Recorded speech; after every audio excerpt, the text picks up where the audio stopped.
So, my height guys is 5'5". So, abot natin si XR150L.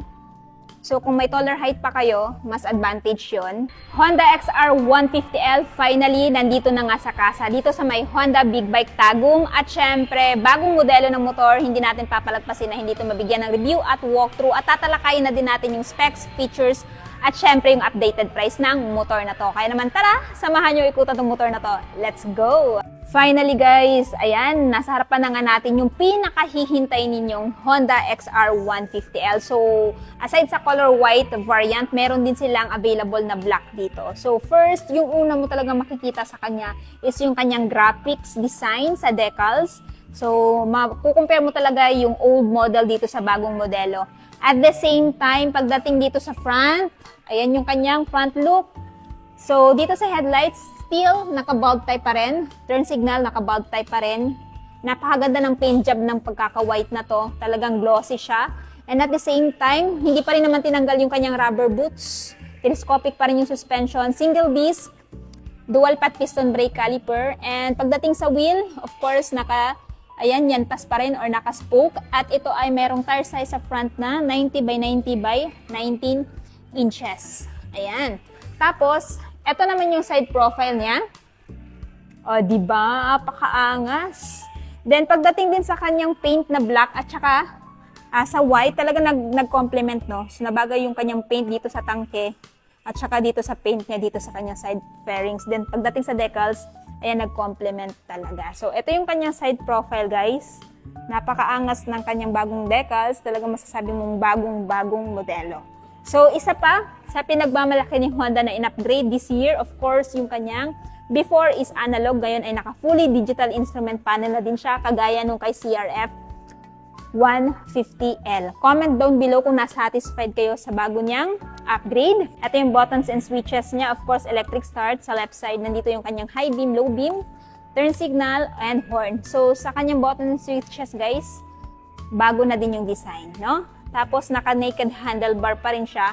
And nga pala, pagdating dito sa kanyang dashboard, guys, meron siyang select at saka set button. So, if ever meron kayong i-change dito sa kanyang dashboard, meron kayong mapipindot dito. And still, naka-mechanical key. And of course, nandito pa rin yung kanyang pride of ownership, which is yung kanyang logo na Honda. Ayan. So, pagdating naman sa kanyang fuel tank, malaki pa rin yung fuel tank niya, guys. So, hindi ka na mangangamba na baka madaling maubusan ka ng gasolina dahil meron siyang malaking fuel tank capacity na 12 liters at ito ay kayang umabot up to 36.7 km per liter. So, kung ita-times mo yun, malayo-layo na din yung maaabot mo paggamit tong motor na to. And still, sa mga nagtatanong, ito pong motor na to ay naka-carb pa rin. Ayan. Kitang-kita yung carb type niya. So, sa kanyang seat, of course, generous pa rin yung kanyang seat cushion. At yung kanyang rear carrier, hindi pa rin tinanggal. So, if ever meron kayong ilalagay dito na gamit, this one is, pwede kayong maglagay ng 5 kilograms. So, yung mga naglalagay dito ng isang sakong bigas, maling-mali po yun. Kasi yung kanyang kaya lang i-carry is 5 kilograms. And then, dito tayo sa baba. Of course, ito yung kanyang engine. So, nandito yung kanyang kickstart.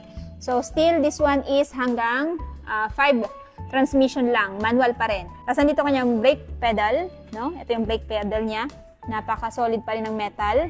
Tapos yung pillion step ng driver, foot peg ng angkas, naka-rubberized pa rin. Tapos swing arm pa rin yung ginamit. Tapos naka-monoshock pa rin siya, guys. Monoshock pa rin yung gamit sa kanya. And then yung tire size niya naman sa likod is 110 by 90 by 17 inches. And ang napansin ko din, napaka-solid din ng tire niya, no? And still, naka-spoke pa rin. And for me, goods na goods yan. At sa mga nagtatanong, naka-disc brake na ba? Still, hindi pa po siya naka-disc brake. Naka-drum brake pa rin po siya hanggang ngayon. Comment down below if ever i-upgrade to by year 2026. Gusto niyo ba itong i-disc brake? Ayan, paki-comment naman sa baba. So, next, ito yung kanyang tambucho. Pagdating sa tambucho niya, may heat guard para hindi mapaso yung angkas mo or ikaw. And of course, yung kanyang exhaust end cap na parang chrome. At sa tail naman, still naka-bulb, brake light, naka-bulb pa rin. Tapos nandito yung kanyang plate. Ito siya ng plaka dito, guys. Dito yung lagay ng plate. So, mas visible yung plate nyo pagka gabi kasi may ilaw siya. And then, ito yung reflector for added visibility during your night ride. Tapos, Ito naman yung kanyang side profile dito sa kabila. May cover pa rin. Of course, plastic yan. So, ito yung kanyang PSI. So, sa front, dapat 150 by 150. And then sa likod, 150 by 200. I think sa hangin to. Comment down below kung tama ako, no? Sa air to ng gulong. Tapos, metal yung swing arm. At napansin ko lang, pagdating dito, may cover yung kanyang, maganda yung cover ng kanyang chain. Pero, kanina, akala ko metal plastic. Pero meron siyang paint na silver. 'Di ba? Angas. Tapos, ito yung foot peg ng angkas. And of course, yung kanyang cambia. So, this one is manual. 5 hanggang 5 yung transmission niya. So, again, kagaya ng sinabi ko kanina, naka-dual flat piston brake caliper, single disc, and for me, goods na goods yan. Maganda na yung braking system ng motor na to. Tapos, ito yung itsura niya dito. So, itong motor na to guys, maganda gamitin pang off-road kasi nga built to pang off-road. So, kung dati si CRF yung palagi natin dinadala or mas aggressive yung itsura ni CRF dati, ngayon talagang halos magka-match na sila ni CRF pagdating sa look. No? So, comment down below, anong gusto nyo? XR na ba or still CRF pa rin? I just want to know in the comment section below. Tapos, ito yung kanyang mga levers. Ayan.